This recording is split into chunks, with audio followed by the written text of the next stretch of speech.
काहे ऐसे कहियो बोला ना, काहे आपके छोड़ के चले गए। अभी आप सुन रहे हैं त्रिलोकी रिकॉर्डिंग स्टूडियो दिल्ली से। डीजे विशाल बाबू वैशाली सिंगिंग बाय मुकेश सिंह। तोरा बिन आंगना में नहीं के हरियाली के करा लकिन बहु सुन गे तनवा के बाली।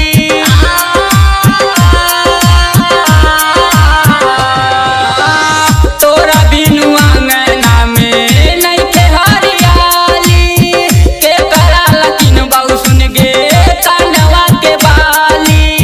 पूरा नहीं होके दिहलो सोचल सपनवा,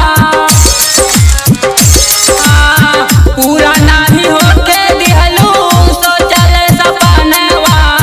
पूरा ना भइले यार मनवा है जान लाले ओड़ी काहे गइलू चदरवा। है जान लाले ओड़ी काहे गइलू चदरवा। काहे लाके छोड़ के चल गइलू बोला ना, कैसे रहा तोरा बिना। अभी आप सुन रहे हैं त्रिलोकी रिकॉर्डिंग स्टूडियो दिल्ली